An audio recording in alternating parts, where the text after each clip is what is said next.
মধ্যপ্রাচ্যে ইরান ও ইসরায়েলের মধ্যে চলছে তুমুল সংঘর্ষ, আর এ সংঘর্ষে যোগ দিয়েছে যুক্তরাষ্ট্র। আমাদের হাতে এসেছে গুরুত্বপূর্ণ আপডেট আন্তর্জাতিক সংবাদ। শুরুতেই থাকছে ইরানের ইস্পাহানে সেন্ট্রিফিউজ উৎপাদন কেন্দ্রে হামলা চালানো হয়েছে দাবি ইসরায়েলের। এবারে জানিয়ে দিব গোপনে পারমাণবিক উপকরণ সরিয়ে ফেলছে ইরান। আরও জানাবো মধ্যপ্রাচ্যে শান্তি প্রতিষ্ঠার পথে ইসরায়েলি সবচেয়ে বড় বাধা বলছে এরদোগান। সব শেষে জানিয়ে দিব ইরানের তেহরান ও জরুরি সহায়তা কেন্দ্রগুলোতেও হামলা চালাচ্ছে ইসরায়েল। এতক্ষণ শুনছিলেন আপডেট আন্তর্জাতিক সংবাদের শিরোনাম, এবারে বিস্তারিত। তবে তার আগে অনুরোধ রইল ভিডিওটিতে একটি লাইক এবং কমেন্ট করে জানিয়ে দিন ভিডিও সম্পর্কে আপনার মূল্যবান মতামত। আরও জানিয়ে দিন ভিডিওটি কোথা থেকে দেখছেন বা কোন জেলা থেকে দেখছেন। ইরানের ইস্পাহানে সেন্ট্রিফিউজ উৎপাদন কেন্দ্রে হামলা চালানো হয়েছে দাবি ইসরায়েলের। ইরানের ইস্পাহানের পারমাণবিক স্থাপনায় সেন্ট্রিফিউজ উৎপাদন কেন্দ্র লক্ষ্য করে হামলা চালানো হয়েছে বলে দাবি করেছে ইসরায়েল। ইসরায়েলের সামরিক বাহিনী এ হামলার ভিডিও ও ছবি প্রকাশ করছে। ইসরায়েল বলছে ওই ছবি ও ভিডিওকে ইস্পাহানে পারমাণবিক স্থাপনায় চালানো হামলার প্রমাণ। ইসরায়েলি সেনাবাহিনীর মুখপাত্র অ্যাভিসাই আদ্রাই এক পোস্টে একটি ভিডিও ও কয়েকটি ছবি শেয়ার করে বলেন, এটি ইস্পাহানে অবস্থিত পারমাণবিক স্থাপনার চিত্র, যেখানে ইউরেনিয়াম রূপান্তরের কাজ হয়। এটি পরমাণু অস্ত্র তৈরির পথে ইউরেনিয়াম সমৃদ্ধির পরবর্তী ধাপ।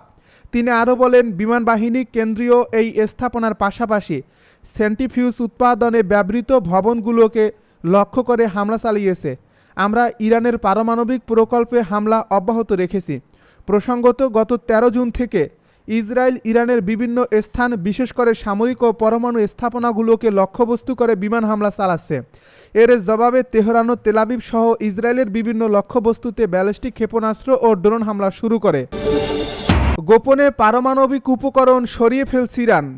মার্কিন ভিত্তিক পর্যবেক্ষক সংস্থা Institute for the Study of War ও ক্রিটিক্যাল থ্রেটস প্রজেক্ট দাবি করছে, ইরান তাদের কিছু পারমাণবিক উপকরণ গোপনে সরিয়ে ফেলছে এবং সেগুলো এমন স্থানে সরিয়ে নিয়েছে যেখানে তা ধ্বংস করা কঠিন।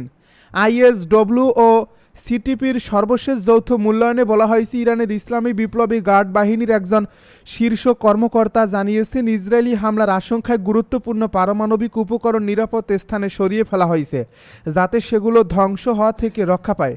এই কৌশলের উদ্দেশ্য কি তা ব্যাখ্যা করে পর্যবেক্ষকেরা বলেন, এর মাধ্যমে ইরান পশ্চিমাদের সামনে এমন একটি বার্তা দিতে চাইছে যে সব পারমাণবিক উপকরণ ধ্বংস করতে চাইলে যুক্তরাষ্ট্র ও ইসরায়েলকে দীর্ঘ, কঠিন এবং হয়তো ব্যর্থ এক অনুসন্ধানে নামতে হবে। এর ফলে পশ্চিমা দেশগুলোকে আলোচনায় ফিরতে উৎসাহিত করাই ইরানের লক্ষ্য। পর্যবেক্ষক সংস্থাগুলো বলছে, এটি এক ধরনের কূটনৈতিক চাপ তৈরির কৌশল, যাতে করে পশ্চিমা শক্তিগুলো যুদ্ধ নয়, আলোচনার পথ বেছে নেয়।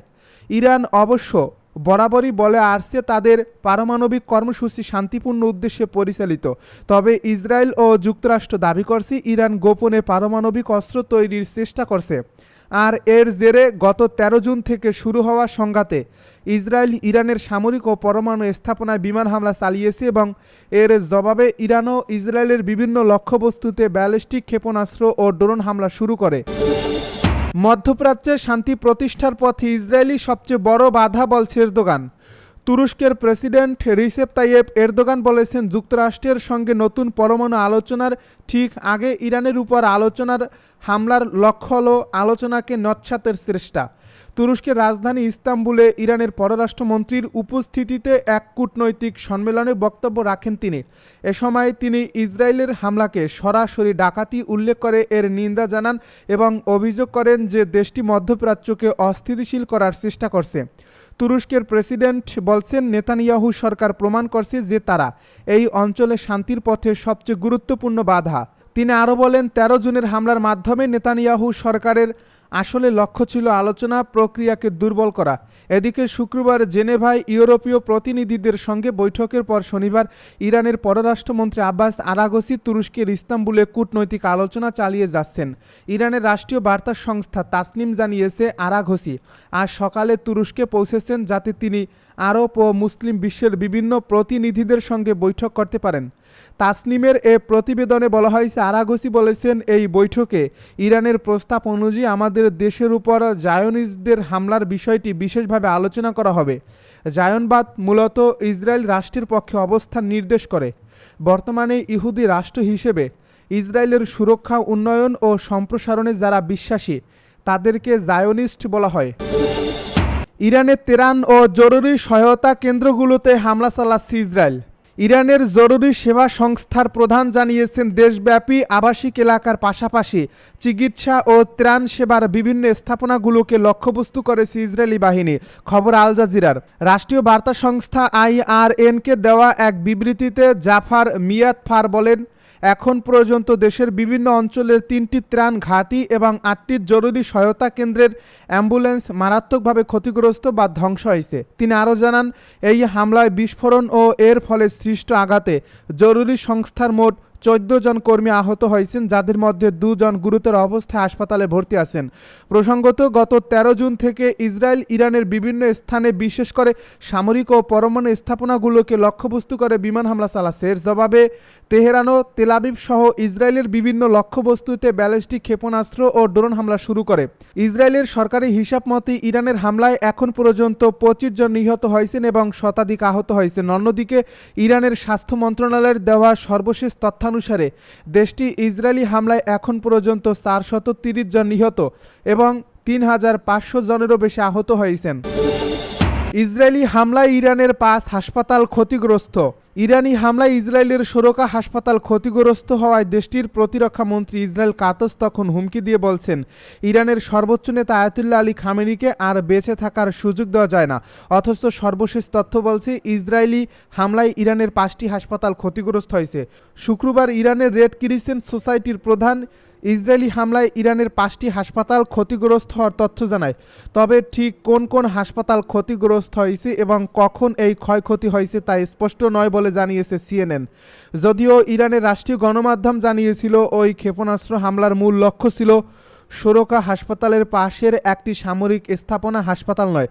বার্তা সংস্থা AFPর তথ্য অনুযায়ী তেল আবিবের কাছে হোলন শহরে সাংবাদিকদের সঙ্গে কথা বলার সময় ইসরায়েল কাতস আরও বলেছিলেন, খামেনি প্রকাশ্যে ঘোষণা দেন তিনি ইসরায়েলকে ধ্বংস করতে চান। হাসপাতালের উপর হামলার নির্দেশও তিনি এই ব্যক্তিগতভাবে দিয়েছেন।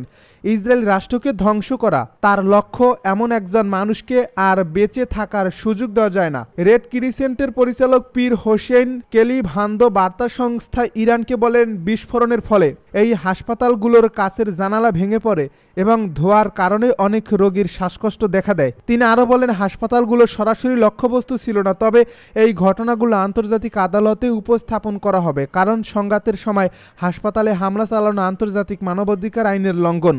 কলিভান্দা আরও বলেন, আমরা ইসরায়েলি শাসক গোষ্ঠীর আন্তর্জাতিক নীতিমালা পরিপন্থী এই হামলাগুলোর তথ্য আন্তর্জাতিক প্রতিষ্ঠানগুলোর কাছে প্রামাণ্য দলিল হিসেবে পাঠিয়েছি।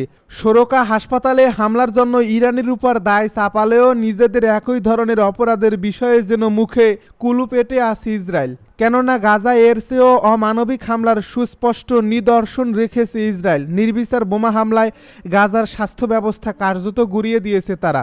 বিশ্ব স্বাস্থ্য সংস্থা বলছে, গাজায় মোট 37টি হাসপাতাল ছিল, যার মধ্যে 94% বা 34টিরও বেশি হাসপাতালকে আংশিক বা সম্পূর্ণরূপে